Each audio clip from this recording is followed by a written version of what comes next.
ഡൽഹിയിൽ തിരിച്ചടിയായത് ഇന്ത്യ മുന്നണിയിലെ ഭിന്നിപ്പെന്ന് മുസ്ലിം ലീഗ് അഖിലേന്ത്യാ general secretary P K Kunhalikutty. India മുന്നണി ഒന്നിച്ചു നിന്നിരുന്നുവെങ്കിൽ ബിജെപിയെ ചെറുക്കാമായിരുന്നുവെന്നും പുനരാലോചനയ്ക്ക് എല്ലാവരും തയ്യാറാവണമെന്നും അദ്ദേഹം കണ്ണൂരിൽ മാധ്യമപ്രവർത്തകരോട് പറഞ്ഞു. ലീഗ് ഇക്കാര്യം മുന്നണി യോഗത്തിൽ ഉന്നയിക്കുമെന്നും കുഞ്ഞാലിക്കുട്ടി പറഞ്ഞു. ഇരിക്കാനുള്ള വോട്ടൊന്നും ഇന്ത്യ രാജ്യത്ത് ബിജെപിക്ക് ഒരു സംസ്ഥാനത്തുമില്ല. മതേതര പാർട്ടികളുടെ ഭിന്നിപ്പിൽ നിന്ന് മുതലെടുത്താണ് എല്ലായിടത്തും.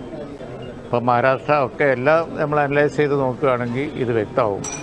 അത് ഇലക്ഷൻ ജയിക്കാൻ ബി ജെ പിക്ക് അവസരം ഉണ്ടാക്കി കൊടുക്കുന്നു എന്ന് മാത്രമല്ല, തെരഞ്ഞെടുപ്പിൽ പലതരത്തിലുള്ള കൃത്രിമം ഒരു തരത്തിലല്ലല്ലോ, പലതരത്തിലുണ്ട്. പലതരത്തിൽ മഹാരാഷ്ട്രയിൽ ഇപ്പം ഇന്നലെ രാഹുൽ ഗാന്ധി പാർലമെൻറ്റ് പറഞ്ഞില്ലേ, അതുപോലെയുള്ള കാര്യങ്ങളൊക്കെ ഇന്ത്യ രാജ്യത്ത് നടക്കുന്നുണ്ട്.